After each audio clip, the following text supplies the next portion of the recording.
The winter of 1865 crept across the land with a silence that felt heavier than gunfire. Snow gathered on broken fences, shattered cannons, and the long, weary roads that soldiers marched upon. The American Civil War, which had torn the nation apart for 4 years, was entering its final season, but no one knew exactly how or when it would conclude. All they knew was that the end, in whatever shape it came, would carry both relief and sorrow. The Confederate Army of Northern Virginia, led by General Robert E. Lee, had once been the pride of the South. Its victories at Fredericksburg, Chancellorsville, and Second Manassas had made Lee a legend. But legends could not fill empty stomachs. They could not replace lost men. They could not protect a nation running out of time.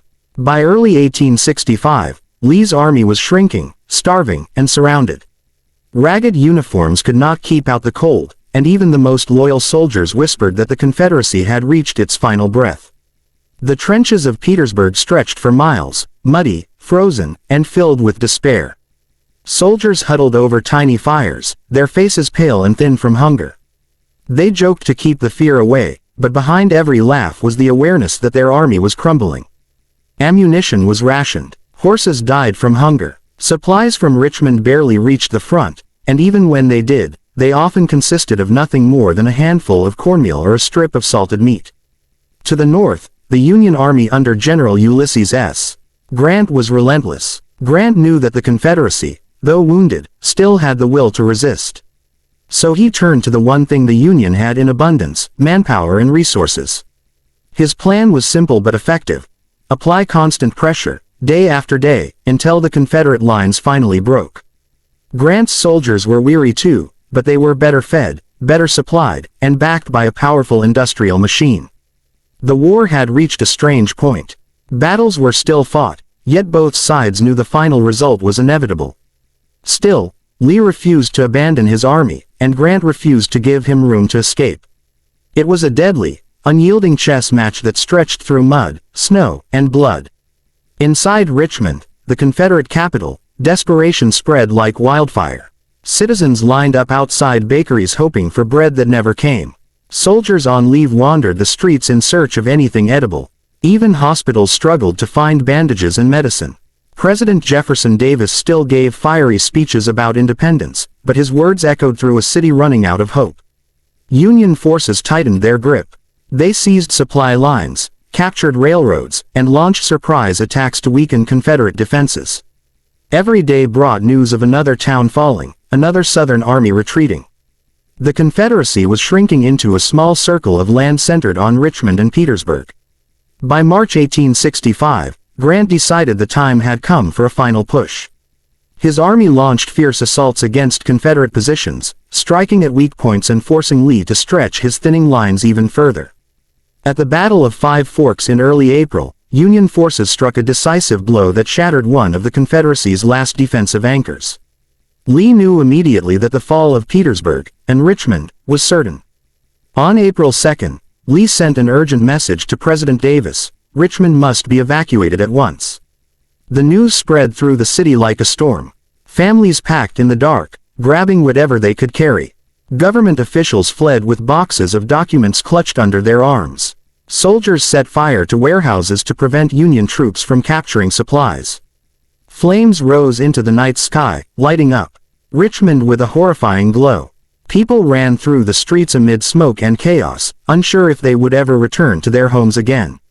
The next morning, Union troops marched into Richmond.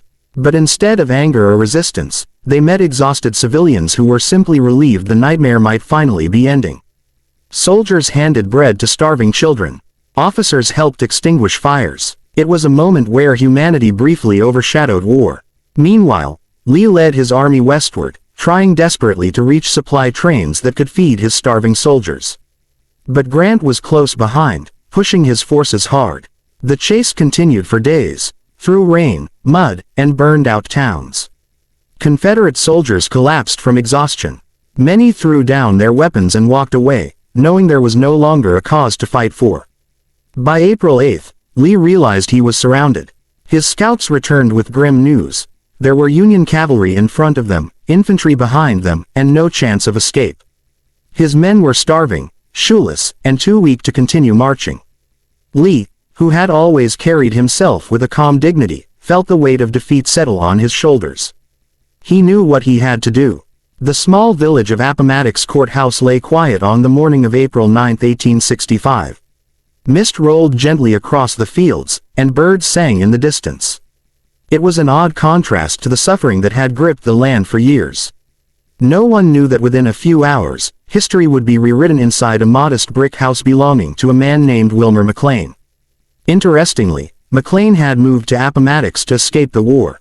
The first major battle of the conflict had taken place near his old home at Bull Run. Now, 4 years later, the war had followed him anyway. "The war began in my front yard," he would say later, "and ended in my parlor." General Robert E. Lee arrived first. He had taken great care with his appearance, wearing a clean gray uniform, polished boots, and his ceremonial sword. He wanted to surrender with dignity, not as a broken man but as a soldier honoring his defeated army. Yet those standing close to him noticed the sadness in his eyes, a quiet grief that showed the weight of responsibility he carried. Ulysses S. Grant arrived not long after, riding quickly and wearing a muddy, wrinkled uniform. He had not expected Lee to surrender that day and had dressed casually. When he saw Lee waiting, he felt embarrassed by his appearance, but Lee, ever polite, said nothing. Inside the parlor, the two men shook hands and sat across from each other. Witnesses later described the moment as strangely peaceful. There was no anger, no harsh words, only two generals who had seen too much war and were ready for it to end. For a few minutes, they spoke about old military service in the Mexican-American War. It was as if they needed to remind themselves they were once comrades in the same army. But soon the conversation turned serious. Lee said softly, "I suppose, General Grant, we must discuss the situation at hand." Grant nodded and presented the terms of surrender. They were remarkably generous. Confederate soldiers would lay down their weapons and go home. They would not be imprisoned. They would not be tried for treason. Officers could keep their sidearms. Most importantly, soldiers could take their horses and mules with them, so they could plant their crops and rebuild their farms once they returned home. Lee was moved by the humanity of these terms. He had feared humiliation for his men. Instead, Grant offered mercy. As Lee read the document, his hands trembled, perhaps from exhaustion, perhaps from emotion. When he signed his name, those watching understood they were witnessing the end of the Confederacy. It was not simply the surrender of one army, but the symbolic collapse of the entire Southern cause. When Lee stepped outside, Union soldiers began quietly gathering. They did not cheer. They respected the defeated general too much. Some saluted him as he passed. Lee mounted his horse, Traveler, and rode away slowly, his posture straight but his heart heavy. Inside the Union camp, Grant issued an order that astonished the world. His soldiers were forbidden from celebrating. "The war is over," he told them. "The rebels are our countrymen again." He wanted peace. Real peace, not gloating, not revenge. Across the battlefield, Confederate soldiers learned the news. Many wept openly, not in anger, but in relief that the killing had ended. Others sat silently, staring at the ground. A few sang old songs from home, their voices shaking with emotion.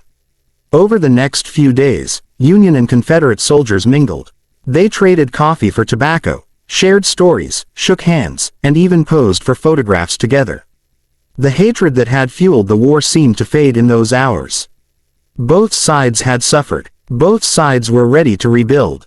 But the nation's healing would not be easy. President Abraham Lincoln dreamed of a gentle reconstruction, one that welcomed the South back with forgiveness. He wanted unity, not punishment. However, just 5 days after Lee's surrender, Lincoln was assassinated in Washington, D.C. His death plunged the nation into mourning and left Reconstruction in the hands of leaders who did not always share his vision. Still, Lee's surrender at Appomattox became the moment historians remember as the true end of the Civil War. In the weeks that followed, other Confederate armies laid down their arms. Cities reopened, farms were replanted, and families searched desperately for loved ones who might return from the battlefield.